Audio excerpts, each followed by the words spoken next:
الحمد لله الأحد الجبار والصمد الغفار، وأشهد أن لا إله إلا الله الواحد القهار، وأشهد أن محمدا عبده ورسوله النبي المختار.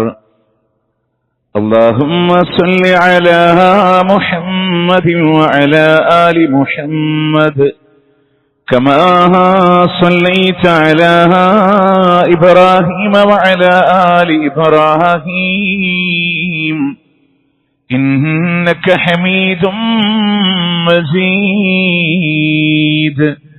وبارك على محمد وعلى آل محمد كما باركت على إبراهيم وعلى آل إبراهيم إنك حميد مجيد.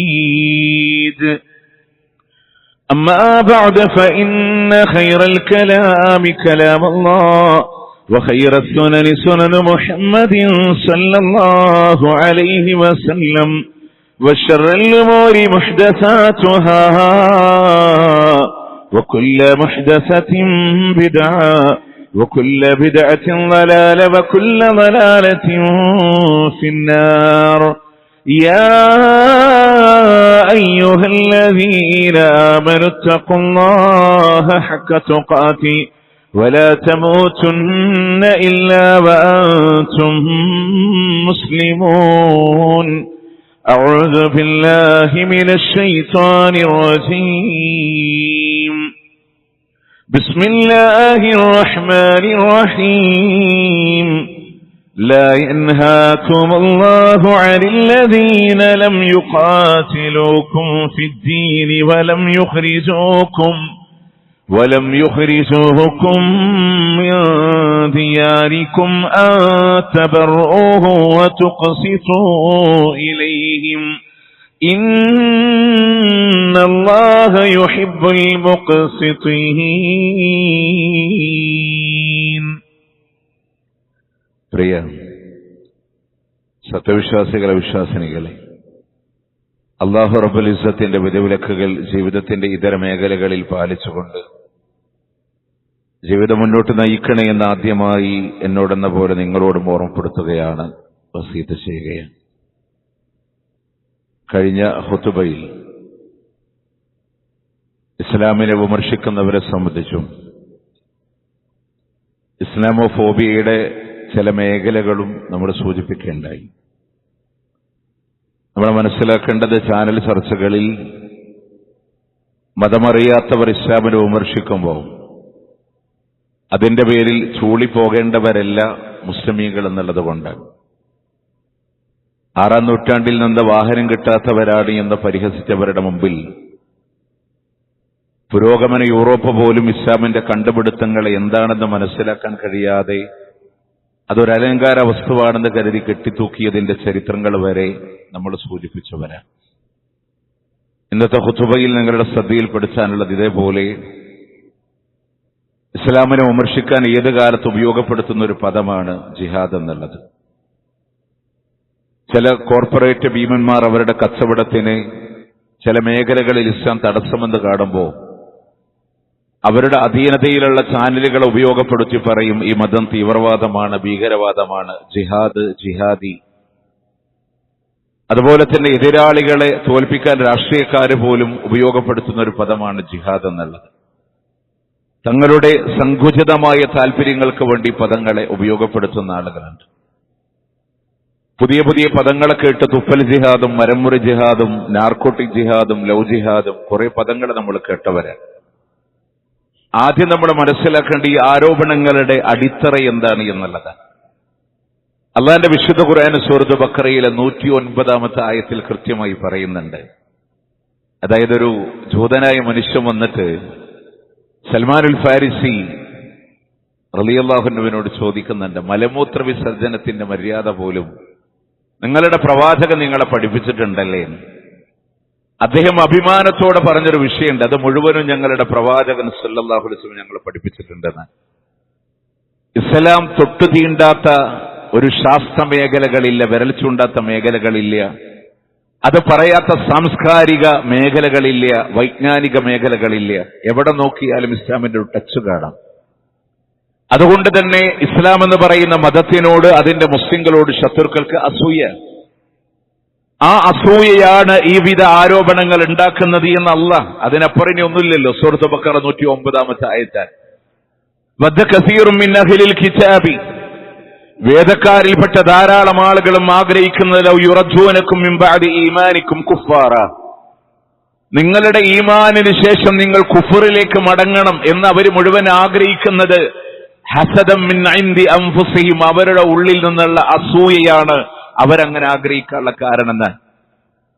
നിങ്ങൾ മുസ്ലിങ്ങളായി നിലകൊള്ളുമ്പോ വേദക്കാരെ സംബന്ധിച്ചിടത്തോളം അവർക്ക് അസൂയാണ്. അതുകൊണ്ട് തന്നെ നിങ്ങളുടെ മതത്തിൽ നിങ്ങളെ പുറത്താക്കാനുള്ള എല്ലാ ശ്രമങ്ങളും അവർ നടത്തും. അതുകൊണ്ടാണ് നമ്മളുടെ ഈമാന് ദൃഢമായി നിൽക്കാൻ പറഞ്ഞിടത്തൊക്കെ അള്ളാന്റെ ഖുർആൻ ഉപയോഗിച്ച ശ്രദ്ധേയമായ ചില പദങ്ങളുണ്ട്. വലൗ കരിഹൽ കാഫിറൂൻ, കാഫിരീങ്ങൾക്ക് എത്ര വെറുത്താലും വേണ്ടില്ല. വലൗ കരിഹൽ മുശ്രിക്കൂൻ, ബഹുദൈവാരാധന ചെയ്യുന്നവർക്ക് എത്ര വെറുത്താലും വേണ്ടില്ല. നമ്മൾ പറയുന്നിടത്ത് ഉറച്ചു നിൽക്കാനുള്ള ഒരു മാനസിക ബലമാണ് നമുക്ക് വേണ്ടത് എന്നുള്ളതാണ്. പ്രിയമുള്ളവർ, ആ ഒരു പദത്തിലൂടെ ഇനി ജിഹാദിനെ നമ്മൾ പഠിക്കുമ്പോ നമ്മൾ മനസ്സിലാക്കേണ്ടത് ഭീകരാക്രമണത്തിന് പേരിട്ടത് ജിഹാദാണ്, ബോംബാക്രമണങ്ങൾക്ക് പേരിട്ടത് ജിഹാദുകളാണ്, തെറിയാഭിഷേകങ്ങൾക്കും രാഷ്ട്രീയ എതിരാളികളെ തോൽപ്പിക്കുന്നതിനുമൊക്കെ ജിഹാദാണ്. പക്ഷെ നിങ്ങൾ ആലോചിച്ചൊക്കെ ഇസ്ലാം ഉപയോഗിക്കുന്ന ജിഹാദ് എന്ന് പറയുന്ന പദത്തിന്റെ അർത്ഥം എന്താണ്, അതിന്റെ വിശദീകരണം എന്താണ്, അതാരും പറയണില്ല. നിങ്ങൾക്കറിയാം, ലോകപ്രസിദ്ധമായ ഏറ്റവും വലിയ ഭാഷാ നിഘണ്ടുവിൽ പോലും ജിഹാദ് എന്ന് പറയുന്ന പദത്തിന് ഭീകരാക്രമണത്തിന്റെ പേരാ കൊടുത്തിട്ടല്ലേ. അത് നോക്കിയിട്ടല്ലേ കോമൺ ആളുകൾ പോലും മനസ്സിലാക്കപ്പെടുന്നത്. അതുപോലെ തന്നെ ഞാൻ പറഞ്ഞു, കോർപ്പറേറ്റ് ഭീമന്മാർ ഇന്ന് ലോകത്ത് ഏറ്റവും കൂടുതൽ വിൽപ്പന നടത്തപ്പെടുന്ന സൗന്ദര്യ വസ്തുക്കൾ, കോസ്മെറ്റിക് വസ്തുക്കളുടെ വിൽപ്പനകൾക്ക് തടസ്സം അവിടെ നിന്ന് ഇസ്ലാമാണ്. സ്ത്രീ എന്നുള്ളത് പരസ്യപ്പലകയിലെ വർണ്ണമായി ഉപയോഗപ്പെടുത്തുന്ന കാലഘട്ടങ്ങളിൽ അതിന് തടസ്സം ഇസ്ലാമാണ്. പലിശയുടെ ചൂഷണങ്ങൾക്ക് തടസ്സം ഇസ്ലാമാണ്. അതുകൊണ്ട് അവരുടെ കയ്യിലുള്ള മാധ്യമങ്ങളെ കൊണ്ട് ഇതിനെ ഒരു ഭീകരവാദമാണെന്ന് ചിത്രീകരിക്കാനുള്ള ശ്രമം നടത്തപ്പെടാൻ. അതിനപ്പുറത്ത് നമ്മൾ മനസ്സിലാക്കേണ്ടത്, അധാർമികതയുടെ കുത്തൊഴുക്കിന് അവകാശങ്ങൾ വേണമെന്ന് കൊടുപിടിക്കുന്ന നാസിസ്റ്റ്വാദക്കാർക്കും തടസ്സമുള്ളത് ഇസ്ലാമാണ്. അതുകൊണ്ട് നിങ്ങൾ ശ്രദ്ധിച്ചിട്ടുണ്ടോ, എക്സ് മുസ്ലിംസ്, ഇസ്ലാമിന്റെ എതിരെ പഴയ മുസ്ലിമീങ്ങൾ, ഇനി മറ്റുള്ള മതങ്ങളിൽ നിന്ന് വിട്ടുപോയിട്ടുള്ള പിന്നെ ഇത്തരം ലിബറൽ വാദത്തിന്റെ അതുപോലെ തന്നെ മത നിരപേക്ഷവാദങ്ങളുടെ ആളുകളൊക്കെ പറഞ്ഞ് രംഗത്ത് വരുന്ന ആളുകൾ എല്ലാവർക്കും അറ്റാക്ക് ചെയ്യാനുള്ളത് ആരെയാണ്? ഇസ്ലാമിനെയാണ്. ഇനി ഫാഷിസ്റ്റുകളാവട്ടെ, നിങ്ങൾ നോക്കിയിട്ടുണ്ട്, ഇവിടെ മതമില്ല എന്ന് പറയുന്ന എക്സ് മുസ്ലിം എന്ന് പറയുന്ന ആളുകൾ, അവർ പലപ്പോഴും സംസാരിക്കുന്നവരുടെ നാവ് ഫാസിസ്റ്റുകളുടെ നാവായിരിക്കുമെന്നുള്ളതാണ്.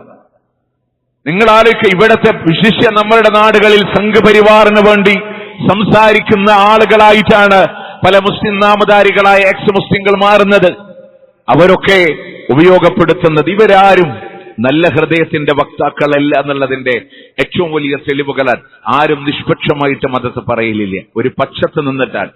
നിഷ്പക്ഷമായി അവർ ഇസ്ലാമിനെ പഠിച്ചിരുന്നെങ്കിൽ അവർ ഇസ്ലാമിനെ നല്ല മതത്തിന്റെ രൂപത്തിൽ അവതരിപ്പിക്കുമായിരുന്നു. നിഷ്പക്ഷമായിരുന്നില്ല അവരുടെ മനസ്സ്. മാത്രമല്ല, അവരുടെ മനസ്സിൽ ആരോടും ലോലതയില്ല. അതിന്റെ വ്യക്തമായ തെളിവുകളാണ് ഈ അടുത്ത കാലഘട്ടങ്ങളിലൂടെ പശ്ചിമേഷ്യയുടെ അങ്ങേ തലക്കലെ ഗാസയിലും ഫലസ്തീനിലും റഫയിലുമെല്ലാം നൊമ്പരപ്പെട്ട് വീണ കുഞ്ഞുമക്കളുടെ മൃതശരീരങ്ങളെ നോക്കി അവർ ജിഹാദികളാണ്, അവർ ഭീകരവാദികളാണെന്ന് പറയുമാറ് നിങ്ങൾ നോക്ക് പ്രിയമുള്ളവരെ, കഴിക്കാൻ ഭക്ഷണമില്ലാത്ത ദിവസങ്ങളായി പച്ചമണ്ണിന്റെ കൂടെ കൊഴിഞ്ഞു വീണ് ആ ഭക്ഷണത്തിന്റെ തരികളുടെ കൂടെ മണ്ണ് വാരിക്കടിച്ചിരുന്ന മക്കളെ നോക്കി അവർ ജിഹാദികൾ, അവർ ഭീകരവാദികൾ. നാപ്പം ബോംബുകളെ കൊണ്ട് പിഞ്ചുമക്കളുടെ നെഞ്ചകങ്ങൾ പിളരുമ്പോ അതിന് പ്രതിരോധിക്കാൻ കയ്യിലെ കല്ലുകൾ എടുത്തെറിയുന്ന കുഞ്ഞുമക്കളെ നോക്കി തീവ്രവാദി എന്ന് വിളിച്ചവർക്ക് എവിടെയാണ് മനസ്സിന്റെ ലോലതയുള്ളത്? മരിച്ചു കിടക്കുന്ന ഉമ്മാന്റെ നെഞ്ചത്തില് ഒരു തുള്ളി പാല് കിട്ടുമോ എന്നറിയാൻ കമിഴ്ന്നു കിടന്ന് എഴുതി നീങ്ങുന്ന കുഞ്ഞ് മാതാവിന്റെ മാരണത്തിൽ വാപ്പിടന്നു ചെല്ലുമ്പോ ആ കുഞ്ഞിനെ നോക്കിയിട്ടാണോ അവൻ പറഞ്ഞത് ജിഹാദി രക്തമെന്ന് പറഞ്ഞത്? അവർക്ക് ലോലതയുണ്ടോ? അവർക്ക് മനസ്സുണ്ടോ? എന്നിട്ട് സ്വന്തം ജീവനെ പ്രതിരോധിച്ചവരെ ഭീകരവാദികൾ, തീവ്രവാദികൾ എന്ന് പറയുന്നു. നമ്മളെങ്കിലും തിരിച്ചറിയണം ആ പദന്തം എന്താണ്, അതിന്റെ അർത്ഥം എന്താണ്. പ്രിയമുള്ളവരെ, എന്താണ് ജിഹാദ് എന്ന് പറഞ്ഞാൽ? കഠിനമായി അധ്വാനിക്കുക, കഠിനമായി പരിശ്രമിക്കുക എന്നുള്ളതാണ്. ലിസാനുൽ അറബ് പോലെയുള്ള ഡിക്ഷണറികളിലൂടെ അറബി ഭാഷയുടെ അർത്ഥങ്ങളെ വിശദീകരിക്കുന്നത് കാണാം. അവരുടെ പ്രവർത്തനങ്ങളിലെ, അവരുടെ സംസാരങ്ങളിലെ, അവരുടെ യുദ്ധമാർഗങ്ങളിലെല്ലാം ഒരു വ്യക്തി തന്റെ കഴിവിന്റെ പരമാവധി ഉപയോഗപ്പെടുത്തി അധ്വാനിക്കുന്നതിനാണ് ജിഹാദ് എന്ന് പറയുന്നത്. ആ കഠിനാധ്വാനത്തിന്റെ പേരാണ്. നമ്മൾ പറയുന്ന ജിഹാദ് എന്ന് പറഞ്ഞാൽ അള്ളാന്റെ മാർഗത്തിൽ യുദ്ധം ചെയ്യാന്ന് മാത്രമാണ്. ശൈഖുൽ ഇസ്ലാം ഇബ്നു തൈമിയ്യ റഹിമഹുള്ളയുടെ ശിഷ്യൻ വളരെ കൃത്യമായിട്ട് അതിനെ വിശദീകരിക്കുന്ന കാണാം. ഇബ്നുൽ ഖയ്യിം അൽ ജൗസി റഹിമഹുള്ള സാദുൽ മആദ് എന്ന് പറയുന്ന കിതാബുകളിലൂടെ 13 ജിഹാദിനെ പഠിപ്പിക്കുന്നുണ്ട്. ആ 13 ജിഹാദിൽ 13ാമത്തേത് മാത്രമാണ് ആയുധമെടുത്തുകൊണ്ടുള്ള പോരാട്ടം എന്നുള്ളത്. പക്ഷെ ഈ ബാക്കി 12 ആളുകൾ മറന്നു കളഞ്ഞു. അതിന്റെ അർത്ഥ വിശദീകരണങ്ങൾ ആളുകൾക്ക് അറിയാതെ പോയി. അവിടെയാണ് പ്രിയമുള്ളവരെ അള്ളാഹുവിന്റെ പ്രവാചകൻ സല്ലല്ലാഹു അലൈഹി വസല്ലം മക്ക എന്ന് പറയുന്ന കാലഘട്ടങ്ങളിൽ അവിടുന്ന് അവതീർണമായ ഖുർആനിന്റെ ആയത്തിൽ കാണാം, വലാ തുതഇൽ കാഫിരീൻ, കാഫിരീങ്ങളെ നിങ്ങൾ അനുസരിക്കാൻ പാടില്ല. വജാഹിദുഹും ബിഹി ജിഹാദൻ കബീറാ, ഏറ്റവും വലിയ ജിഹാദ് അവരോട് നിങ്ങൾ നടത്തണേ. നമുക്കറിയാം പ്രവാചകന്റെ മക്ക കാലഘട്ടങ്ങളിൽ അള്ളാന്റെ ഖുർആൻ 100% അനുസരിച്ചിട്ടുള്ള പ്രവാചകൻ ഒരൊറ്റ സായുധ പോരാട്ടം പോലും ആയുധമെടുത്ത് മക്കയുടെ കാലഘട്ടങ്ങളിൽ നടത്തിയിട്ടില്ല. അപ്പൊ ഈ ഖുർആൻ പറഞ്ഞ വലിയ ജിഹാദ് എന്താണ്? അത് ആയുധമെടുത്തുള്ള പോരാട്ടമായിരുന്നില്ല. നിങ്ങൾ നോക്ക് പ്രിയമുള്ളവരെ, ദൈവനിഷേധങ്ങള്, അതുപോലെ തന്നെ സൃഷ്ടിപൂജ, അവയോട് ദൈവീകമായ അള്ളാഹുവിന്റെ മാർഗത്തിലൂടെ ആ ജനങ്ങളെ സംസ്കരിച്ചു കൊണ്ടുവരാനാണ് അള്ളാന്റെ ഖുർആൻ പറഞ്ഞത്. എങ്ങനെ? ജനങ്ങൾ മതങ്ങളെ നിഷേധിക്കുന്നിടത്ത്, ജനങ്ങൾ സൃഷ്ടികളെ ആരാധിക്കുന്നിടത്ത് അള്ളാഹുവിന്റെ മാർഗത്തിൽ ആ ജനങ്ങളെ സമുദ്ധരിച്ചു കൊണ്ടുവരാനാണ്, സംസ്കരിച്ചു കൊണ്ടുവരാനാണ് അള്ളാഹു സുബ്ഹാനഹു വ തആല അവിടെ ജിഹാദൻ കബീറ, ഏറ്റവും വലിയ ജിഹാദ്. അവരോട് വാളെടുക്കണമെന്നില്ല അവിടെ പറഞ്ഞതിന്റെ അർത്ഥം. രണ്ടാമത്തെ പോയിന്റ്, നമ്മൾ ഇന്ന് പഠിച്ചുകൊണ്ടിരിക്കുന്ന സൂറത്ത് ഹജ്ജിലെ ഏറ്റവും അവസാനത്തെ വചനമായ 78ാമത്തെ ആയത്തില് അല്ലാഹു തആല ഇബ്രാഹിം അലൈഹിസ്സലാമിന്റെ മില്ലത്തിനെ വിശദീകരിക്കുന്നിടത്ത് വജാഹിദു ഫില്ലാഹി ഹഖ ജിഹാദി, അല്ലാഹുവിന്റെ മാർഗത്തില് ജിഹാദ് ചെയ്യേണ്ട രൂപത്തിലൂടെ, സമരം ചെയ്യേണ്ട മുറപ്രകാരം നിങ്ങൾ ജിഹാദ് ചെയ്യണമെന്ന് പറഞ്ഞു. എന്താണ് ഇബ്രാഹിം നബിയുടെ ജിഹാദ്? അത് ചിന്തയുടെ വിപ്ലവമാണ്, ചിന്തയുടെ വിപ്ലവങ്ങളാണ്. അവിടെ കാണാൻ നമുക്ക് അവരിലെ വലിയ വിഗ്രഹത്തിനെ കാണിച്ച് ഇവന് ദൈവമാകാനുള്ള യോഗ്യതയില്ല എന്നവരെ ബോധ്യപ്പെടുത്തിയ ചിന്തയുടെ വിപ്ലവങ്ങളാണ്. സൂര്യനെ, ചന്ദ്രനെ, നക്ഷത്രങ്ങളെ അവയെന്റെ റബ്ബാണെന്നൊരു സമയത്ത് പറയുകയും അവക്ക് സാധാ നിലകൊള്ളാൻ കഴിയുന്നില്ലെങ്കിൽ ഇവയെങ്ങനെ റബ്ബായി ഞാൻ ആരാധിക്കുമെന്ന് പറഞ്ഞ് ഖലീലുല്ലാഹി ഇബ്രാഹിം അലൈഹിസ്സലാത്തു വസ്സലാം കാണിച്ച ചിന്തയുടെ വിപ്ലവങ്ങളാണ്. പ്രിയമുള്ളവരെ, ആ ജിഹാദ് 1000 തലകളെ കൊയ്യാൻ ഏത് ബുദ്ധിശൂന്യനും സാധ്യമാകുന്ന ഒന്നാണ്. 1000 തലകളെ കൊന്നെടുക്കാം. എന്നാ നിങ്ങൾക്കറിയുമോ, തല തിരിഞ്ഞവനോട് അവന്റെ തല യഥാർത്ഥമായ ദിശയിലൂടെ കൊണ്ടുവരാൻ അതിന് കഴിവുള്ളവർക്ക് മാത്രമേ സാധ്യമാവുകയുള്ളൂ, ഹിക്മത്തോടുകൂടെ മാത്രമേ സാധ്യമാവുകയുള്ളൂ. അതുകൊണ്ട് ഇബ്രാഹിം നബിയുടെ ചിന്താശേഷിയോടെ, ചിന്താ വിപ്ലവങ്ങളിലൂടെ പറഞ്ഞ ജിഹാദാണ്. മറ്റൊന്ന് നമ്മൾ മനസ്സിലാക്കേണ്ടത്, സത്യത്തിലേക്കുള്ള പ്രയാണത്തെയാണ് അള്ളാന്റെ ഖുർആൻ ജിഹാദ് എന്ന് വിശദീകരിച്ചത്. വല്ലദീ ജാഹദൂ ഫീനാ ലനഹ്ദിയന്നഹും സുബുലനാ, നമ്മളുടെ മാർഗത്തിൽ ആരെ ജിഹാദ് ചെയ്യുന്നുവോ അവനെ സന്മാർഗത്തിലേക്ക് നയിക്കുമെന്നുള്ളതാണ്. അഥവാ അള്ളാഹുവിന്റെ ദീന് പഠിക്കാൻ, അതിനെ സ്വീകരിക്കാൻ കൃത്യമായ ക്ഷമ വേണം, അധ്വാനങ്ങൾ വേണമെന്നുള്ളതാണ്. അതുപോലെ തന്നെ മറ്റൊരു വിഷയം അള്ളാന്റെ ഖുർആൻ പറയുന്നുണ്ട്, അം ഹസിബതും അൻ തദ്ഖുലൽ ജന്ന വലമ്മാ യഅലമിൽ ലദീന ജാഹദൂ മിൻകും വയഅലമസ് സാബിരീൻ. നിങ്ങൾ വെറുതെ സ്വർഗത്തിലേക്ക് പോകാമെന്ന് വിചാരിക്കുന്നുണ്ടോ? നിങ്ങളിൽ ജിഹാദ് ചെയ്യുന്നവരാരാണ്, ക്ഷമിക്കുന്നവരാരാണ് എന്ന് അള്ളാഹു വ്യക്തമായി മനസ്സിലാക്കിയിട്ടല്ലാതെ പൂർവികരായ സമുദായം അവരുടെ പോരാട്ടത്തിനെ പറ്റി പറയാൻ, അവരുടെ പ്രബോധനത്തെ പറ്റി പറയാൻ, അവർ ഈർച്ചവാളുകളെ കൊണ്ട് മുറിക്കപ്പെട്ടതിനെ പറ്റി പറയാൻ, അവിടെ ആരാ നിങ്ങളിൽ ധർമ്മസമരം ചെയ്യുന്നവരെന്ന് വ്യക്തമായിട്ടല്ലാതെ ഖുർആൻ തന്നെ പറയുന്നുണ്ട്, യാ അയ്യുഹല്ലദീന ആമനൂ ഹൽ അദുല്ലുക്കും അലാ തിജാറ തുൻജീകും മിൻ അദാബിൻ അലീം. നാളെ പരലോകത്തിന്റെ വേദനാജനകമായ ശിക്ഷയിൽ നിന്ന് രക്ഷപ്പെടുത്തുന്ന ഒരു കച്ചവടം നിങ്ങൾക്ക് ഞാൻ പറഞ്ഞു തരട്ടെ. ഏതാണ് ആ കച്ചവടം എന്നുള്ളത്? അവിടെ പറയാണ്, അതിലൊരു മേഖല പറഞ്ഞതാണ്, വതുജാഹിദൂന ഫീ സബീലില്ലാഹി ബിഅംവാലികും വഅൻഫുസികും. സമ്പത്ത് കൊണ്ട് അല്ലാഹുവിന്റെ മാർഗത്തിൽ ധർമ്മസമരമുണ്ട്, ശരീരം കൊണ്ട് അല്ലാഹുവിന്റെ മാർഗത്തിൽ ധർമ്മസമരമുണ്ട്. ഈ ജിഹാദുകളൊക്കെ ഉൾക്കൊള്ളിച്ചിട്ടുണ്ട് മതം. അതുകൊണ്ടാണ് മുത്ത് റസൂൽ സല്ലല്ലാഹു അലൈഹി വസല്ലം ഹജ്ജത്തുൽ വിദാ, വിടവാങ്ങൽ പ്രഭാഷണമാണ്, ഇസ്ലാമിനെ പൂർത്തീകരിക്കുന്ന ആയത്തിറങ്ങിയ ദിവസമാണ്. അന്ന് പ്രവാചകൻ പറയാണ്, അൽ മുജാഹിദു, ആരാണ് യഥാർത്ഥമായ ജിഹാദ് ചെയ്യുന്നവൻ അറിയുമോ? മൻ ജാഹദ നഫ്സഹു ഫീ തഅത്തില്ലാഹ്, അല്ലാഹുവിനെ അനുസരിക്കുന്നതിന് കഠിനമായി അവന്റെ ശരീരത്തെ പരിശ്രമിച്ചവനാണ്. അല്ലാഹുവിനെ അനുസരിക്കാൻ വേണ്ടി കഠിനമായി പരിശ്രമിക്കുന്നവനാണ്. അവനാണ് ഏറ്റവും വലിയ യോദ്ധാവ്, അവനാണ് ഏറ്റവും നന്നായി പരിശ്രമിക്കുന്നവൻ, കഠിനാധ്വാനി എന്ന് അള്ളാഹുവിന്റെ പ്രവാചകൻ സല്ലല്ലാഹു അലൈഹി വസല്ലം. ഇങ്ങനെ ഒരുപാട് പദം ജിഹാദിനെ പറ്റി പറയുന്നുണ്ട്. ഇനിയും നിങ്ങൾ നോക്ക്, മുത്തുനബി സല്ലല്ലാഹു അലൈഹി വസല്ലമയുടെ ഹദീസിൽ കാണാം, ഒരു കാലഘട്ടം ഉമ്മത്തിന്റെ മേലെ കടന്നു വരും. അന്ന് പ്രവാചകന്മാരെ ധിക്കരിച്ചത് മുഴുവൻ ജനങ്ങൾ ചെയ്യും, ചെയ്യാൻ കൽപ്പിച്ചതൊക്കെ ഒഴിവാക്കും ചെയ്യും. ആ കാലഘട്ടം മുത്തുനബി പറയാൻ, ഫമൻ ജാഹദഹും ബിയദിഹി ഫഹുവ മുഅ്മിൻ, ആരെന്നതിനെ കൈകൊണ്ട് തടുക്കുന്നുവോ അവൻ മുഅ്മിനാണ്. കൈകൊണ്ട് തടുക്കാൻ അധികാരപ്പെട്ട ഭരണാധികാരികൾ അവരുടെ കൈകളെ കൊണ്ട് തടുക്കുമോ അവനാണ് മുഅ്മിൻ എന്നുള്ളതാണ്.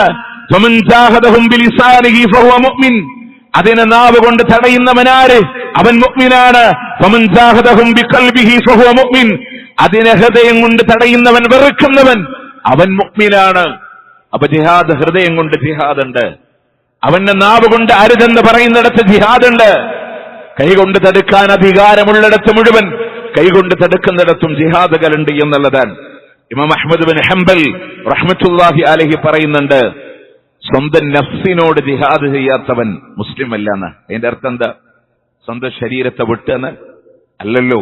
ശരീരത്തിന്റെ ഇച്ഛകൾ വരുമ്പോ, തിന്മകൾക്ക് ശരീരം മനസ്സ് മന്ത്രിക്കുമ്പോ അതിനോട് പ്രതിരോധിക്കാത്തവൻ മുഅ്മിനല്ല, മുസ്ലിമല്ല എന്ന് ഇബ്നു ഹംബൽ, ഇബ്നുൽ ഖയ്യിമുൽ ജൗസി റഹിമഹുല്ലാഹ് പറയാൻ, ജിഹാദിന്റെ മേഖലകൾ പറയാൻ. വിശുദ്ധ ഖുർആനും സുന്നത്തും പഠിക്കുന്നിടത്ത് അവന്റെ ശരീരത്തിനെ മാറ്റിവെക്കൽ ഒരു ജിഹാദാണ്. ജിഹാദല്ലേ?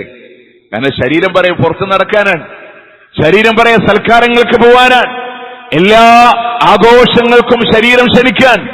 എന്നാൽ അവിടെ അള്ളാന്റെ ദീന് പഠിക്കണമെന്ന് കരുതി അവന്റെ മനസ്സിനെ മാറ്റിയിരുത്തുമ്പോ അത് ജിഹാദാണ്. ഖുർആനും സുന്നത്തും അത് പഠിച്ചത് ശരീരത്തിലൂടെ പകർത്തിക്കൊണ്ടുവരൽ, സ്വന്തം ജീവിതത്തിൽ അതിനെ കൊണ്ടുവരൽ, അതൊരു ജിഹാദാണ്. അത് മറ്റുള്ളവർക്ക് പകർന്നു കൊടുക്കൽ, ഇസ്ലാമിന്റെ ദഅവ, അത് ജിഹാദാണ്. അത് മറ്റുള്ളവർക്ക് പകർന്നു കൊടുക്കുമ്പോ, ഇങ്ങോട്ട് അക്രമങ്ങൾ വരുമ്പോ, ഇഷ്ടപ്പെടാത്ത പദങ്ങൾ വരുമ്പോ അതിനോട് ക്ഷമ അവലംബിക്കലും ജിഹാദ് തന്നെയാണ് എന്നുള്ളത്. ഇതൊക്കെ പണ്ഡിത ലോകം നമ്മളോട് പറഞ്ഞു തരാൻ. നബി സല്ലല്ലാഹു അലൈഹി വസല്ലം യുദ്ധത്തിന്റെ മാർഗത്തിലേക്ക് ഇറങ്ങാൻ അവിടെ നിന്നുള്ള ക്ഷണം വന്ന സന്ദർഭങ്ങളിൽ ചില ആളുകൾ വന്നു പ്രവാചകന്റെ മുമ്പിൽ. അതിലൊരാൾ വന്നു, റസൂലെ, ഞാനുണ്ട് അള്ളാന്റെ മാർഗത്തിൽ പോരാടാൻ. നബി ചോദിച്ചു, നിന്റെ വീട്ടിൽ ആരൊക്കെ ഉള്ളേ? എന്റെ പ്രായം വന്ന വാപ്പി ഉമ്മയുണ്ട്. അവരെ നോക്കാൻ വേറെ ആരെങ്കിലും ഉണ്ടോ? ഇല്ല റസൂലെ, ഇല്ല റസൂലെ. മുത്തുനബി പറയാണ്, ഫജാഹിദ് ഫീഹിമാ, എങ്കിൽ അവർ രണ്ടു പേരിലും നീ ജിഹാദ് ചെയ്യണമെന്നാണ്. പ്രായം വന്ന മാതാപിതാക്കളെ അവരുടെ മരണം വരെ പരിചരിക്കലും ജിഹാദ് തന്നെയാണ്. അള്ളാന്റെ മാർഗത്തിൽ പോരാട്ടത്തിന് വരണമെന്നല്ല, ഫജാഹിദ് ഫീഹിമാ, അവർ രണ്ടുപേരെയും നീ നന്നായി പരിചരിക്കണമെന്നാണ്. അല്ലേ? അതുകൊണ്ട് ഒരുപാട് മേഖലകൾ പറയുന്നുണ്ട്. ഇനി ആ പദം ഖുർആൻ ഉപയോഗപ്പെടുത്ത് ഒരാൾ മുസ്ലിമായി. ആ മുസ്ലിമായ ഒരാളെ മുശ്രിക്കീങ്ങൾ തിരിച്ചങ്ങോട്ട് കൊണ്ടുപോകാൻ ശ്രമിക്കുന്നതിന് പോലും ഖുർആൻ എന്ത് പറഞ്ഞു? ജിഹാദ് എന്ന പദം ഉപയോഗിച്ചിട്ടുണ്ട്. 31-ാം സൂറത്തുൽ ലുഖ്മാനിൽ അവിടെ നിൽക്കാട് മഹാനായ സഅദ് റളിയല്ലാഹു അൻഹുവിന്റെ ഇസ്ലാം സ്വീകരണവുമായി ബന്ധപ്പെട്ട് അദ്ദേഹം പറഞ്ഞു, എന്റെ ഉമ്മ ഭക്ഷണവും വെള്ളമൊന്നും കുടിക്കാതെ പെടഞ്ഞു മരിക്കുന്ന എന്റെ മുമ്പിൽ പറയണേ. ഖുർആനിൽ ആയത്തിറങ്ങിയില്ലേ, വഇൻ ജാഹദാക അലാ അൻ തുശ്രിക ബി, എന്നോട് ശിർക്ക് ചെയ്യാൻ പറഞ്ഞിട്ട് അവർ നിന്നോട് ജിഹാദ് ചെയ്താൽ പോലും അവരെ നീ അനുസരിക്കണ്ട. എന്താണ്? കഠിന ഭക്ഷണം വെള്ളം ഒഴിവാക്കി പെടഞ്ഞു മരിക്കാൻ തീരുമാനിക്കാൻ. അതിന് ഭാഷാപരമായി ഖുർആൻ അവിടെ ഉപയോഗിച്ച ജിഹാദാണ്. ആ ജിഹാദ് നടത്തിയാൽ ആ വിഷയത്തിൽ അവരനുസരിക്കണ്ട. പക്ഷെ ദുനിയാവിൽ ചെയ്യാനുള്ള നന്മൊക്കെ അവരോട് ചെയ്തു കൊടുക്കണമെന്നുള്ളതാണ്. ഇനി നമ്മൾ ആലോചിച്ചൊക്കെ ഈ 13ഓളം ജിഹാദുകൾ പറഞ്ഞതിലെ ഒരൊറ്റ ഒന്ന് മാത്രമാണ് ആയുധമെടുത്ത് പോരാടാൻ സന്ദർഭമുണ്ടെങ്കിൽ അവിടെ പോരാടണം. ഇന്ന് ചങ്ങരംകുളത്തിന്റെ തഖ്വ പള്ളിയിലേക്ക് നമ്മൾ ആലോചിക്കേണ്ട അതന്നെയാണ്. അള്ളാന്റെ മാർഗത്തിൽ ഷഹീദാവേണ്ടി വന്ന് ഞാൻ ഷഹീദാവും, അതിനെ മോഹിക്കണേന് തെറ്റൊന്നുമില്ല. പക്ഷെ ഇപ്പൊ സാഹചര്യമാണെന്ന് പറഞ്ഞ് വാളെടുക്കാൻ നമ്മുടെ മുമ്പിൽ അവസരമില്ല എന്നുള്ളതാണ്. അവസരമില്ല എന്നല്ല, മോഹിക്കണം നമ്മൾ. അങ്ങനത്തെ ഒരു അവസ്ഥ വന്നാൽ നമ്മൾ ഉണ്ടാകും. എപ്പോഴാണ്? പ്രതിരോധത്തിന്റെ മാർഗത്തിൽ ഇസ്ലാം ഒരു സൈനിക നടപടി നമുക്ക് അനുവാദം തന്നിട്ടുണ്ട്. നീതി നടപ്പാക്കാൻ വേണ്ടി, നന്മ നടപ്പാക്കാൻ വേണ്ടി നമുക്കവിടെ സായുധ നടപടികളൊക്കെ ഇസ്ലാം അനുവദിച്ചിട്ടുണ്ട്. പക്ഷേ നമ്മൾ മനസ്സിലാക്കേണ്ട ഒരു കൃത്യമായൊരു പോയിന്റ് ഉണ്ട്. അള്ളാന്റെ ഖുർആൻ പറയാ, ലാ യൻഹാകുമുല്ലാഹു അനില്ലദീന ലം യുഖാതിലൂനകും ഫിദ്ദീൻ, മതത്തിന്റെ കാര്യത്തിൽ അവർ നിങ്ങളോട് യുദ്ധം ചെയ്യാത്തിടത്തോളം കാലം, വലൻ യുഖ്രിജൂകും മിൻ ദിയാരിക്കും, നിങ്ങളുടെ വീടുകളിൽ നിന്ന് നിങ്ങളെ പുറത്താക്കാത്തിടത്തോളം കാലം. അവരുടെ വീട്ടിൽ നിന്നല്ല കേട്ടോ, അവരുടെ വീട്ടിൽ നിന്നല്ല. അവരുടെ വീട്ടിൽ നമ്മൾ കയറിപ്പോയപ്പോ അവർ ഇറങ്ങിപ്പോടാന്ന് പറഞ്ഞു. അതിന്റെ പേരിൽ അവരോട് യുദ്ധം ചെയ്യാൻ നമുക്ക് അവകാശമില്ല. നമ്മളുടെ വീട്ടിൽ നമ്മളെ പുറത്താക്കാത്തിടത്തോളം കാലം അൻതബറൂഹും വതുഖ്സിതു ഇലൈഹിം, അവരോട് നിങ്ങൾ നന്മ മാത്രമേ പ്രവർത്തിക്കാവൂ, നീതിയോടുകൂടെ മാത്രമേ അവരോട് പെരുമാറാവൂ. കാരണം നീതി കാണിക്കുന്നവരെയാണ് അള്ളാഹ്ക്ക് ഇഷ്ടമെന്നുള്ളതാണ്. നോക്കിയേ, ദീനിന്റെ കാര്യത്തിൽ യുദ്ധത്തിൽ വന്നാൽ നമ്മളുടെ വീട്ടിൽ നമ്മളെ പുറത്താക്കുമോ ആ സമയത്ത് അവരോട് നിങ്ങൾക്ക് യുദ്ധം ചെയ്യാം. അതല്ലെങ്കിൽ അവരോട് നന്മ പാലിക്കണേ, അവരോട് നീതിയോടെ പെരുമാറണേ. എത്രത്തോളം സുന്നത്തായ ദാനധർമ്മങ്ങൾ വരെ അവർക്ക് നിങ്ങൾ നൽകണമെന്ന് പഠിപ്പിച്ച മതമാണ് ഇസ്ലാം എന്നുള്ളത്. നിങ്ങൾ നോക്ക്, വിശുദ്ധ ഖുർആൻ സൂറത്ത് ഹജ്ജിലൂടെ കാണാം. ആദ്യമായി യുദ്ധത്തിനുള്ള അനുവാദം നൽകുമ്പോ അള്ളാഹ് കൽപ്പിച്ചു എന്നല്ല പറഞ്ഞേ, ഉദീന ലില്ലദീന യുഖാതലൂന ബിഅന്നഹും ളുലിമു, ഇവർ ആക്രമിക്കപ്പെട്ടതുകൊണ്ട് യുദ്ധം ചെയ്യാൻ അനുവാദം തന്നിരിക്കുന്നു. ഞങ്ങൾ അവരോട് ആയുധം എടുത്തോട്ടെ, അള്ളാന്റെ അനുവാദമില്ല, സമയമായിട്ടില്ല എന്ന് പറഞ്ഞ് സമാധാനിപ്പിച്ച പ്രവാചകൻ ഒരക്രമത്തിന് വഴിവെച്ചിട്ടില്ല. കൽപ്പന കൊടുത്തു എന്നല്ല, അള്ളാന്റെ ഖുർആൻ അനുവാദം നൽകി എന്നുള്ളതാണ്. എന്നിട്ടതിന്റെ ആയത്തിൽ അള്ളാഹ് പറഞ്ഞ വിഷയമുണ്ട്, അല്ലദീന ഉഖ്രിജൂ മിൻ ദിയാരിഹിം ബിഗൈരി ഹഖ്, ഒരവകാശവും കൂടാതെ അവരുടെ സ്വന്തം വീടുകളിൽ നിന്ന് പുറത്താക്കപ്പെട്ടവരാണവർ. അതുകൊണ്ടാണ് അവിടെ സൈനികമായ നടപടികൾ. പ്രിയമുള്ളവരെ, അങ്ങനത്തെ ഒരു നടപടികൾ വന്നാൽ പോലും ഇസ്ലാം പറയുന്നുണ്ട്, ഔഫൂ ബിൽ അഹ്ദ്, കരാറുകളുടെ ലംഘനങ്ങൾ ഉണ്ടാവരുത്. ഇസ്ലാമിന്റെ യുദ്ധ നിയമമാണത്. ഒരു സൈനിക നടപടി ആവശ്യമായി വരുന്ന സന്ദർഭങ്ങളിൽ പോലും കരാറുകളുടെ ലംഘനം ഉണ്ടാവരുത്. ഇസ്ലാമിൽ വിമർശിക്കുന്നവർക്ക് പറയാൻ പറ്റോ? അവർക്ക് പറയാൻ പറ്റോ? നമ്മളുടെ രാജ്യത്ത് പോലും യുദ്ധ നിയമങ്ങളുണ്ട്, അന്താരാഷ്ട്ര നിയമങ്ങളിൽ യുദ്ധ നിയമങ്ങളുണ്ട്. ഇന്ന് പറയാൻ പറ്റോ ഗാസയുടെ മണ്ണില് യുദ്ധ നിയമങ്ങളുടെ ലംഘനങ്ങളില്ല എന്ന് പറയാൻ പറ്റോ? ഫലസ്തീനിന്റെ മണ്ണില് യുദ്ധ നിയമങ്ങളുടെ ലംഘനങ്ങളില്ല എന്ന് പറയാൻ പറ്റോ? അവിടെയാണ് ഇസ്ലാമിന് പഠിക്കേണ്ടത്. ഇസ്ലാമിലെ ഹുദൈബിയ സന്ധിയുടെ കരാറ് അള്ളാന്റെ ഹബീബ് കരാറിലാകുമ്പോ മഹാനായ അബൂ ജന്ദൽ റളിയല്ലാഹു അൻഹു കടന്നു വന്നു, മുത്ത് റസൂലേ, കാഫിരീങ്ങളുടെ തലവറയിൽ നിന്ന് രക്ഷപ്പെട്ടു വരുന്നവനാണ്, എന്നെ സ്വീകരിക്കണേ റസൂലേ. ശത്രുക്കൾക്ക് വേണ്ടി കരാർ എഴുതിയ സുഹൈൽ ഇബ്നു അംർ എന്ന് പറയുന്ന മനുഷ്യന്റെ മകനാണ് ജന്ദൽ റളിയല്ലാഹു അൻഹു. അവിടുന്ന് പ്രവാചകൻ പറയുന്നുണ്ട്, ജന്ദലെ, കരാറായി പോയില്ല ജന്ദലെ, മക്കയിൽ നിന്ന് മദീനയിലേക്ക് വന്നവരെ സ്വീകരിക്കാൻ ഇനി ഉപാധികളില്ല, കരാറായിട്ടുണ്ട്. അത്തുറദ്ദൂനനി ഇലൽ കുഫാർ, മുത്തുനബിയെ, അങ്ങീ കുഫാറുകളിലേക്ക് എന്നെ മടക്കി വിടുകയാണോ? മടക്കി വിടുകയാണോ? അള്ളാന്റെ റസൂലിനറിയാം ശക്തമായ അക്രമങ്ങൾ ഉണ്ടാകുമെന്ന്. ശരീരമാസകലം ഇരുമ്പ് കഴിപ്പിച്ച് ആ ഇരുമ്പ് കൊണ്ട് പൊള്ളിപ്പിച്ച് ജന്തർ റളിയല്ലാഹുവിനെ പീഡിപ്പിക്കുമ്പോ പ്രിയമുള്ളവർ നമ്മൾ മനസ്സിലാക്കേണ്ടത് അള്ളാന്റെ ഹബീബ് എന്ന് മടക്കി വിടുമ്പോ പറഞ്ഞൊരു വാക്കുണ്ട്, ഇസ്ബിർ വഹ്തസിബ്, നീ ക്ഷമിക്കണട്ടോ, അള്ളാന്റെ മാർഗത്തിലുള്ള പ്രതീക്ഷകളെ കൈവിടാതെ അവനോട് തേടണേ, അള്ളാഹുവിനോട് നിനക്ക് വേണ്ടി ഞാൻ പ്രാർത്ഥിക്കുന്നുണ്ട് എന്ന് പറഞ്ഞ് ജനറൽ റളിയല്ലാഹുവിനെ മടക്കി വിടുമ്പോ ആ യുദ്ധത്തിന്റെ മാർഗത്തിലെ കരാറിനെ പാലിക്കണമെന്ന് പഠിപ്പിച്ച അള്ളാഹുവിന്റെ ദീന് അറിയോ നിങ്ങൾക്ക്? ഹുദൈഫത്തുൽ യമാൻ റളിയല്ലാഹു അൻഹു കടന്നു വന്നു. മുത്തനബിയുടെ മുമ്പിൽ ബദറിന്റെ രംഗമാണ്. റസൂലേ, ആ മക്കയിൽ നിന്ന് ഞാൻ ഇങ്ങോട്ട് കടന്നു വരുമ്പോ നിങ്ങൾ നോക്ക്, ഞാനും എന്റെ ബന്ധുവും കൂടെ കടന്നു വരുമ്പോ അവർ പറഞ്ഞു ഞങ്ങളോട്, നീ മദീനയിലേക്ക് ഒരു യാത്രയാണെങ്കിൽ നിങ്ങളെ ഞാൻ വെറുതെ വിട്ടേക്കാം, അതല്ല മുഹമ്മദിന്റെ കൂടെ കൂടി ഞങ്ങൾക്കെതിരെ ഒരിക്കലും പോരാടുകയില്ലെന്ന് ഞങ്ങൾക്ക് ഉറപ്പ് തന്നാലില്ലാതെ നിങ്ങളെ വിട്ടുതരില്ല. റസൂലേ, ഞങ്ങൾ അങ്ങനെ ഒരു കരാർ ചെയ്തിട്ടാണ് ഇങ്ങ് മദീനയിൽ വന്നതെന്ന് പറഞ്ഞപ്പോ അള്ളാന്റെ റസൂല് പറഞ്ഞു, ഹുദൈഫത്തുൽ യമാൻ, നിങ്ങൾ രണ്ടുപേരും ബദർ യുദ്ധത്തിൽ പങ്കെടുക്കേണ്ടതില്ല, നിങ്ങൾക്ക് രണ്ടുപേർക്കും മാറി നിൽക്കാവുന്നതാണ് എന്ന് പറഞ്ഞ അള്ളാഹുവിന്റെ പ്രവാചകൻ സല്ലല്ലാഹു അലൈഹി വസല്ലമ കരാറുകളുണ്ട്. രണ്ടാമത്തെ വിഷയം നമ്മൾ മനസ്സിലാക്കേണ്ടത്, വലാ തഅതദു, ഒരിക്കലും നിങ്ങൾ അതിര് കടക്കാൻ പാടില്ല. യുദ്ധമാണെന്ന് കരുതി, ആയുധമാണെന്ന് കരുതി അതിര് കടന്ന യുദ്ധങ്ങൾ ഉണ്ടാകാൻ പാടില്ല. മൂന്നാമത്തെ വിഷയം അല്ലാഹുവിന്റെ ദീൻ പറയുന്നത്, സ്ത്രീകളെ ഒരിക്കലും നിങ്ങൾ ആക്രമിക്കല്ലേ, സ്ത്രീകളെ നിങ്ങൾ കൊന്നുകളയല്ലേ. അവർക്ക് മാതൃത്വത്തിന്റെ, സ്ത്രീ എന്ന് പറയുന്ന മഹനീയതക്ക് അള്ളാന്റെ ദീൻ യുദ്ധത്തിന്റെ മാർഗത്തിൽ പോലും സ്ഥാനം കൊടുത്തവരാണ്. ഒരു കാരണവശാലും കുട്ടികളെ കൊല ചെയ്യാൻ പാടില്ല, കുട്ടികളെ കൊല ചെയ്യാൻ പാടില്ല. അതുപോലെ തന്നെ തങ്ങളുടെ മഠങ്ങളിൽ ആരാധിക്കുന്നവരെ അള്ളാന്റെ ഖുർആനിൽ സൂറത്ത് ഹജ്ജിലൂടെ കാണാം. ആരാധനാലയങ്ങൾ എന്ന് പറയുമ്പോ ക്രിസ്ത്യൻ ചർച്ചുകളെ അള്ളാന്റെ ഖുർആന് പറഞ്ഞു, യഹൂദന്മാരുടെ പള്ളികളുടെ ആരാധനാലയങ്ങളെ അള്ളാന്റെ ഖുർആന് പറഞ്ഞു. മറ്റുള്ള ആളുകൾ ആരാധിക്കുന്ന ആരാധനാലയങ്ങൾ, അവിടെ ആരാധിച്ചുകൊണ്ടിരിക്കുന്ന സന്യാസി മഠങ്ങളെന്ന് പോലും അള്ളാന്റെ ഖുർആൻ എടുത്തു പറഞ്ഞു. മസ്വാരിയ ഖുർആനിന്റെ പ്രയോഗമാണ്. അവിടെ കയറി അവിടെ ആരാധിക്കുന്നവരെ നിങ്ങൾ ഒരിക്കലും ആക്രമിക്കാൻ പാടില്ല എന്ന് പറഞ്ഞു. അതുപോലെ തന്നെ ആരാധനാലയങ്ങൾക്ക് നേരെയും നിങ്ങൾ മുസ്ലിമീങ്ങളാണെന്ന് കരുതി മറ്റുള്ളവന്റെ ആരാധനാലയങ്ങളെ നിങ്ങൾ ആക്രമിക്കരുതെന്ന് പറഞ്ഞു. അത് തന്നെയാണ് ഇസ്ലാം. ഇന്ന് ഇന്ത്യ എന്ന് പറയുന്ന ഈ ഭാരതത്തിന്റെ ആധുനിക കാലഘട്ടത്തിന്റെ അവസ്ഥ. മുസ്ലിം പള്ളികൾക്ക് താഴെ ശിവലിംഗമുണ്ടോ എന്ന് തപ്പി നടക്കുന്ന ഒരു കാലഘട്ടങ്ങളിലും, തിരൂരങ്ങാടി പള്ളി വരെ ഹിറ്റ് ലിസ്റ്റിൽ ഇട്ടുവെച്ച കാലഘട്ടങ്ങളിലും, പ്രിയമുള്ളവരെ, ഇസ്ലാമിന്റെ മര്യാദ എന്താണെന്നറിയോ?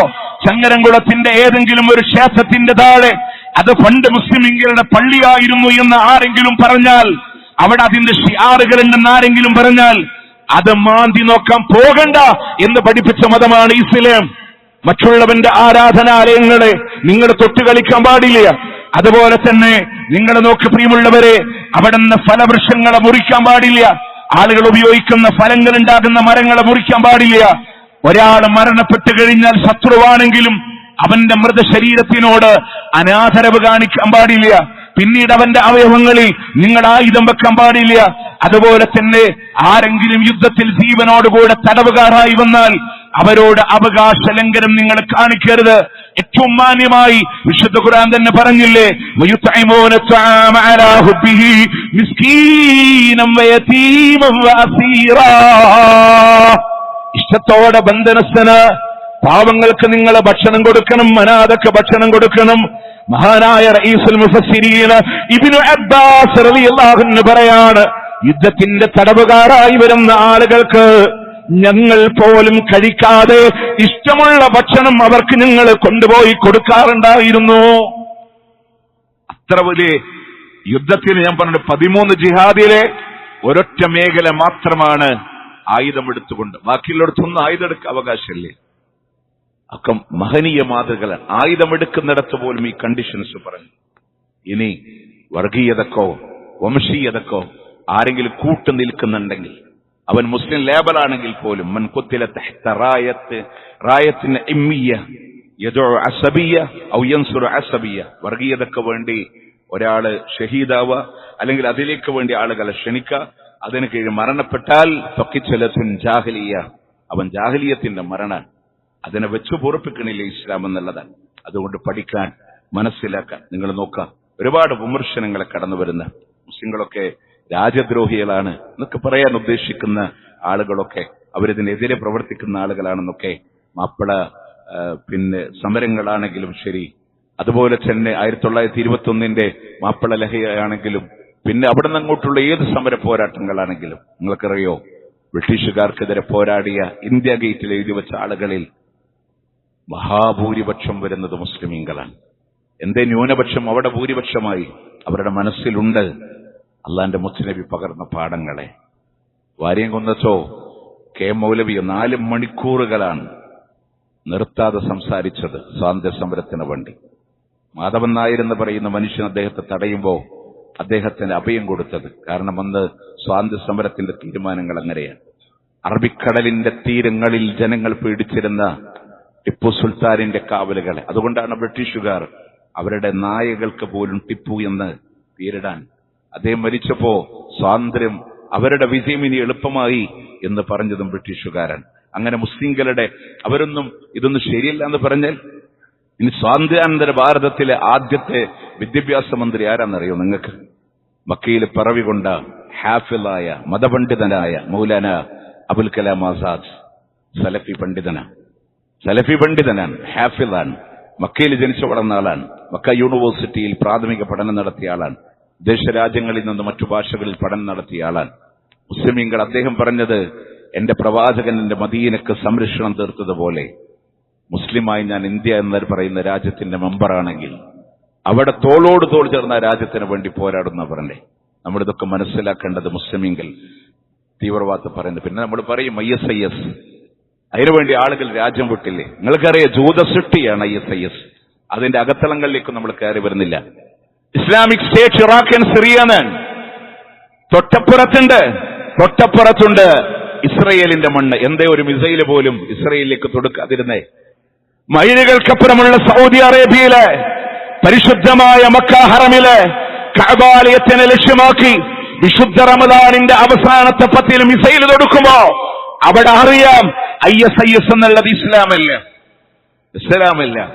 അതിന്റെ അടിവേരുകൾ നമ്മൾ പഠിക്കുമ്പോ ഖവാരിജിയത്തിന്റെ പേരാണ്. അന്ന് പ്രവാചകൻ ഇറാഖിന്റെ ഭാഗത്തേക്ക് വിരൽ ചൂണ്ടി പറഞ്ഞൊരു വാക്കുണ്ട്, അവിടെയാണ് ഹുനാക്ക് സലാസിൽ വൽ ഫിത്തൻ അവിടെ ഉണ്ടാകും, അവിടെ പ്രകമ്പനങ്ങൾ ഉണ്ടാകും. അവിടെ ശൈത്താനിന്റെ കൊമ്പ് മുളക്കുന്ന ബുഖാരിയുടെ ഹദീസിന്റെ ഷറയിൽ കിർമാനി ആ ഹദീസിനെ ഷറഹ് ചെയ്ത് പറഞ്ഞു.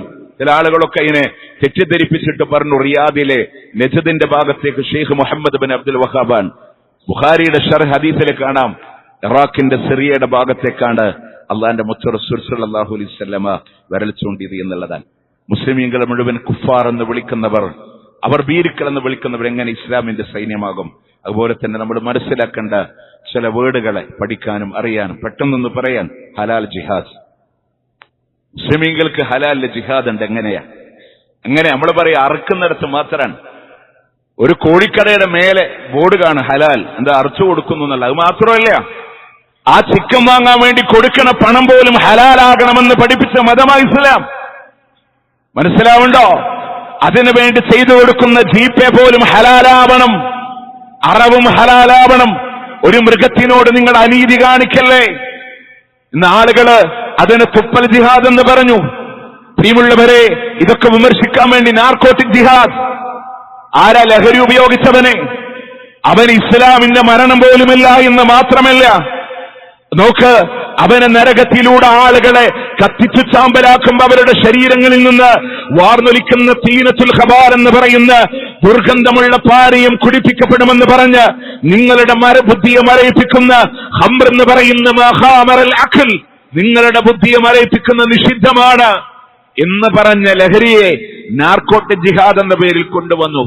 പിന്നെ പറഞ്ഞു മതപരിവർത്തനത്തിലൂടെ കൊണ്ടുവരാൻ. അതിന് ലവ് ജിഹാദ്, ചുട്ടുപൊള്ളുന്ന ഐസ്ക്രീം എന്ന് വിളിക്കുന്ന പോലെ ഒരിക്കലും ചേരാത്ത പദം. ഇസ്ലാമിൽ ലവ് ഉണ്ട്. അത് ഒരു അന്യസ്ത്രീയോട് എപ്പോഴാണ് പ്രണയം വരുന്നത്? വിവാഹത്തിന് ശേഷം അവൾ ഇണയാകുമ്പോഴാണ്. വിശുദ്ധ ഖുർആൻ സൂറത്തുർ റൂമിലെ 21-ാമത്തെ ആയത്താണ്. വിവാഹത്തിന് ശേഷമാണ് അവളോട് പ്രണയം എന്നുള്ളതാണ്. ആ പ്രണയം ഇസ്ലാം പറഞ്ഞതാണ്. ലാ ഇക്റാഹ ഫിദ്ദീൻ, മതത്തിൽ ഒരിക്കലും ബലാത്കാരമില്ല. ഇസ്ലാം പഠിച്ചു മനസ്സിലാക്കിയിട്ടല്ലാത്ത ആരെയും ഇസ്ലാമിന് ആവശ്യമില്ല. അങ്ങനത്തെ പദങ്ങളെ അതുപോലെ തന്നെ മരം മുറി ജിഹാദ് ഈ അടുത്ത ദിവസങ്ങളിൽ മീഡിയകളിൽ വന്നിട്ടുള്ളതാണ്. യുദ്ധത്തിന്റെ രണഭൂമിയിൽ പോലും ശത്രുവിന്റെ നാട്ടിലുള്ള ഫലം കായ്ക്കുന്ന വൃക്ഷത്തിനെ മുറിക്കരുതെന്ന് പറഞ്ഞ ഇസ്ലാം ഇവിടുത്തെ മരം മുറിച്ച് വിൽക്കാൻ അതിനൊരു ജിഹാദായി പ്രഖ്യാപിക്കുമോ? അത് ആർക്കെങ്കിലുമൊക്കെ രാഷ്ട്രീയ ഭൗതികമായ നേട്ടങ്ങളുണ്ടെങ്കിലും ഇസ്ലാമിന്റെ മുകളിലേക്ക് അതിന്റെ ആവശ്യമില്ല. അതുകൊണ്ട് പഠിക്കാനും അറിയാനും ജിഹാദ് എന്താണെന്നും നമ്മളൊക്കെ ഒരു മുജാഹിദാവണമെന്നും ആദ്യം വേണ്ട മുത്ത് റസൂൽ സ്വല്ലല്ലാഹു അലൈഹി വസല്ലം പറഞ്ഞ പോലെ ദേഹേച്ഛകൾക്കെതിരെ നമുക്കുള്ള പോരാട്ടമാണ്. നിങ്ങൾക്കറിയോ, അവിടെ ഹിൽഫുൽ ഫളൂൽ എന്ന് പറയുന്ന ഒരു കരാർ മുത്തുനബി സല്ലല്ലാഹു അലൈഹി വസല്ലം ജാഹിലിയ റസൂൽ ആവുന്നതിന് മുമ്പുള്ള കാലഘട്ടങ്ങളിലാണ്. അവിടെ ആസബിന് വായിൽ എന്ന് പറയുന്ന ഒരാൾ കച്ചവടത്തിന് വന്ന ഒരാളെ നിന്ന് മൊത്തം സ്വത്തും വാങ്ങിയിട്ട് പണം കൊടുത്തില്ല. കച്ചവടത്തിന് വന്ന് മൊത്തം വാങ്ങി, പക്ഷെ ഒരു ഉറുപ്പിക കൊടുത്തില്ല. അയാൾ അവരോടൊക്കെ സഹായം ചോദിച്ചു. എല്ലാവരും ഞങ്ങളെ കാരണം ഈ ആസബിന് വായിൽ വലിയ പണക്കാരനും നാട്ടിലെ പ്രതാപിയാണ്. അതുകൊണ്ട് ആളുകളൊക്കെ അയാളുടെ കൂടെ കൂടി കൊടുക്കണ്ട, അയാൾ എന്തെങ്കിലും ആയിക്കോട്ടെ എന്നുള്ള രൂപത്തിൽ വിട്ടപ്പോ മക്കയിലുള്ള ആളുകളൊക്കെ അന്നൊരു കരാറുണ്ടാക്കി. അതിന്റെ പേരാണ് ഹിൽഫുൽ ഫളൂൽ എന്ന്. അതായത് അന്യനാട്ടിൽ നിന്ന് ഒരാൾ നമ്മളുടെ നാട്ടിൽ വന്നാൽ അയാൾക്ക് എന്തെങ്കിലും സ്വത്ത് നഷ്ടപ്പെട്ട നമ്മളൊക്കെ എന്ത് ചെയ്യും? ഒരുമിച്ച് നിന്നത് മേടിച്ചു കൊടുക്കണം, നാട്ടിലൊന്ന് സംഘടിക്കണം. അങ്ങനെയുള്ള പ്രവണതയോട് അല്ലാഹുവിന്റെ മുത്തുനബി പറഞ്ഞത്, നബിയായപ്പോ പറഞ്ഞത്, ഞാൻ റസൂലായതിനു ശേഷമാണ് ആ കരാറിലേക്ക് എന്നെ ക്ഷണിക്കുന്നതെങ്കിൽ ഞാൻ ആ കരാറിൽ പോകുമായിരുന്നു എന്ന് നബി സല്ലല്ലാഹു അലൈഹി വസല്ലം. അപ്പൊ ഇസ്ലാമിന് കൃത്യമായ കാഴ്ചപ്പാടുകളുണ്ട്. അതിനെ മനസ്സിലാക്കുക. ഇസ്ലാമിനോട് അസൂയുള്ളവർ പറഞ്ഞു പ്രചരിപ്പിക്കുന്ന കിംവദന്തികളിൽ നിന്ന് മാറി നിൽക്കാൻ ശ്രദ്ധിക്കുക. അല്ലാഹു സുബ്ഹാനഹു വ തആല അനുഗ്രഹിക്കുമാറാവട്ടെ. അഖൂലു ഖൗലി ഹാദാ വഅസ്തഗ്ഫിറുല്ലാഹ ലി വലക്കും ഇന്നഹു ഹുവൽ ഗഫൂറുർ റഹീം.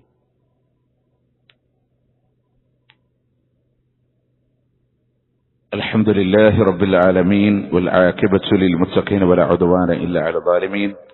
أصلي وأسلم على رسوله النبي الكريم وعلى آله وصحبه أجمعين. أما بعد اتقوا الله يا عباد الله. അള്ളാഹുവിനെ സൂക്ഷിച്ചുകൊണ്ട് ജീവിക്കണം എന്നൊരിക്കൽ കൂടി ഓർമ്മപ്പെടുത്തുകയാണ്, വസീയത്ത് ചെയ്യുകയാണ്. ഈ രണ്ടാമത്തെ ഖുതുബയിൽ ഒന്ന് രണ്ട് കാര്യം പെട്ടെന്നൊന്ന് ഓർമ്മപ്പെടുത്താണ്. ഒന്ന്, നമുക്കറിയാം ചങ്ങരംകുളത്തിന്റെ മറ്റു പള്ളികളൊക്കെ അപേക്ഷിച്ച് ഇവിടെ സ്ത്രീകൾക്ക് നിസ്കരിക്കാനുള്ള സൗകര്യങ്ങളുണ്ട്. എന്തുകൊണ്ടാണ്? അള്ളാന്റെ ഹബീബ് സല്ലല്ലാഹു അലൈഹി വസല്ലം അവർക്ക് സ്ത്രീകൾക്ക് നിസ്കരിക്കാനുള്ള അവസരം കൊടുത്തു. മുത്തനബി അവരെ തടയരുതെന്ന് പറഞ്ഞു. അവർക്ക് നമസ്കരിച്ചാൽ അതിനുള്ള പുണ്യമുണ്ടെന്ന് പഠിപ്പിച്ചു. സ്ത്രീകൾക്ക് പള്ളികളിൽ നിന്നുള്ള ഓഹരി നിങ്ങൾ തടയരുതെന്ന് പറഞ്ഞു. എല്ലാ അവകാശങ്ങളും വെച്ചു കൊടുത്തു. പക്ഷെ നമ്മൾ അതിനെ ദുരുപയോഗം ചെയ്യരുത്. ഒരു മേഖല അള്ളാന്റെ പ്രവാചകന്റെ പ്രിയപത്നി ആയിഷ റളിയല്ലാഹു അൻഹ പറയാൻ, ലൗ അദറക റസൂലുള്ളാഹി സ്വല്ലല്ലാഹു അലൈഹി വസല്ലം അഹ്ദസൻ നിസാ ലമനഅഹുന്ന കമാ മുനിഅത് നിസാഉ ബനി ഇസ്രായീൽ. ഇന്ന് സ്ത്രീകൾ പലരും കൊണ്ടു നടക്കുന്ന പലതും അള്ളാന്റെ പ്രവാചകൻ അറിഞ്ഞിരുന്നുവെങ്കിൽ ഇസ്രായേൽ സ്ത്രീകളെ തടഞ്ഞതുപോലെ അവരെ തടയുമായിരുന്നു എന്നാണ്. എന്താണ് അതെന്താണ്? ആയിഷ റളിയല്ലാഹു അൻഹയുടെ ഹദീസിന്റെ ശറഹ് എന്താണ്? ലൗ റആ മാ അസ്ബഹ ഹാലു നിസാഇ അലൈഹി മിന തസയ്യുനി വതതയ്യിബ് ഹാല ഖുറൂജിഹിന്ന ഇലൽ മസ്ജിദ്. ഇന്ന് സ്ത്രീകൾ പള്ളിയിലേക്ക് വരുമ്പോ അവർ അലങ്കാരം ഉപയോഗിക്കുന്നത്, അവർ സുഗന്ധം ഉപയോഗിക്കുന്നത്, ആ അവസ്ഥ അള്ളാന്റെ പ്രവാചകൻ അറിഞ്ഞിരുന്നുവെങ്കിൽ അള്ളാന്റെ പ്രവാചകൻ അവരെ തടയുമായിരുന്നു എന്നാണ്. അപ്പൊ പള്ളിയിലേക്ക് വരാൻ പറഞ്ഞു, അവകാശമുണ്ടെന്ന് പറഞ്ഞു, അവർക്ക് പ്രതിഫലമുണ്ടെന്ന് പറഞ്ഞു, ആരാധനാ സ്വാതന്ത്ര്യമുണ്ടെന്ന് പറഞ്ഞു. പുരുഷനെ പോലെ നിർബന്ധമില്ല എന്നും പറഞ്ഞു. പുരുഷന് നിർബന്ധം, പക്ഷെ സ്ത്രീകൾക്ക് നിർബന്ധമല്ല, പ്രതിഫലം ഉണ്ടെന്ന് പറഞ്ഞു. പക്ഷെ അതിനെ ഒരിക്കലും ഒരു ഹറാമിന്റെ മേഖലയിലേക്ക് കൊണ്ടുപോകരുത്. എങ്ങനെയാണ് അലങ്കാരങ്ങൾ ഉപയോഗിക്കുക? അള്ളാന്റെ പ്രവാചകൻ പെരുന്നാളിന്റെ നമസ്കാരത്തിന് പള്ളിയിലേക്ക് പോലുമല്ല, പള്ളിയുടെ പുറത്തുള്ള മൈതാനിയിലേക്ക്, ജബ്ബാന എന്ന് പറയുന്ന മുസല്ലായിലേക്ക് കടന്നു വരാൻ അള്ളാന്റെ റസൂൽ നിർദ്ദേശിക്കുമ്പോ അവിടുന്ന് പ്രവാചകൻ പറഞ്ഞു, ശരീരം ചുറ്റിപ്പൊതിയുന്ന ജലാബീബ് എന്ന് പറയുന്ന വസ്ത്രമില്ലാത്തവർക്ക് ഉള്ളവരത് കൊടുക്കണേ, അത് ധരിച്ചിട്ടേ അവർ വരാവൂ എന്ന് അള്ളാന്റെ പ്രവാചകൻ സല്ലല്ലാഹു അലൈഹി വസല്ലം. അഥവാ മാന്യമായ വസ്ത്രം ധരിക്കാൻ താല്പര്യമില്ലാത്ത ഒരാൾക്കും തഖ്വ പള്ളിയിലേക്ക് വരാൻ അവകാശമില്ല. ഒരു പള്ളിയിലേക്ക് വരാനും അവകാശമില്ല, തീർച്ചപ്പെടുത്തി പറയാൻ. അതുകൊണ്ട് മാന്യമായ ഇസ്ലാം പറയുന്ന വസ്ത്രമുണ്ടാവുക, അതുപോലെ തന്നെ സുഗന്ധം ഉപയോഗിക്കുന്ന സാഹചര്യം. ഹറാമായ അലങ്കാരങ്ങളെ ഒരു സ്ത്രീക്ക് അല്ലാഹു അനുവദിച്ചിട്ടില്ല. അണിഞ്ഞൊരുങ്ങാം ഏത് രൂപത്തിലും, അത് ഭർത്താവിന്റെ മുമ്പിലാണ്. അതല്ലാത്ത രൂപത്തിലൂടെ ഹറാമായ അണിഞ്ഞൊരുങ്ങലുകൾ അവർക്ക് പാടില്ലാത്തതാണ്. ഒന്നുകൂടെ മനസ്സിലാക്കേണ്ടത്, സുഗന്ധം ഉപയോഗിക്കുന്നവരാണെങ്കിൽ പ്രിയമുള്ളവരെ, പുരുഷനാണ് സുഗന്ധമുള്ളത് അനുവദിച്ചിട്ടുള്ളത്. സ്ത്രീകൾക്ക് അടിച്ചു വീശുന്ന സുഗന്ധം അനുവദിച്ചത് ഭർത്താക്കന്മാരുടെ മുന്നിലാണ്. ലൈറ്റായിട്ടുള്ള സുഗന്ധം അഥവാ പുറത്തേക്ക് അടിച്ചു വീശാത്ത സുഗന്ധങ്ങൾ മാത്രമാണ് ഒരു സ്ത്രീക്ക് അനുവദിച്ചത്. അഥവാ അവളുടെ ശരീരത്തിന്റെ വിയർപ്പ് ഗന്ധങ്ങൾ പുറത്തു വരാത്ത രൂപത്തിലുള്ള സുഗന്ധങ്ങൾ മാത്രമാണ് ഒരു സ്ത്രീക്ക് അനുവദിച്ചിട്ടുള്ളത്. ഇതൊക്കെ നമ്മൾ മനസ്സിലാക്കേണ്ടത്. ഈ അനുവാദങ്ങളെ ലംഘിച്ച് പള്ളിക്കാണെന്നും പറഞ്ഞ് ഈ പള്ളിക്കാരും വരേണ്ട ആവശ്യമില്ല. നമ്മൾ വരണത് എന്തിനാണ്?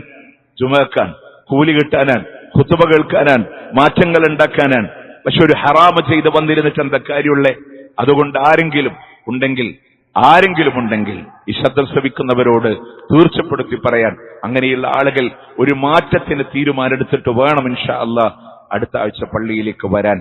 അടുത്ത ആഴ്ച മുതൽ പള്ളിയിലേക്ക് വരണ്ടെന്ന് മുത്തുനബി നിരുത്സാഹപ്പെടുത്തിയിട്ടില്ല.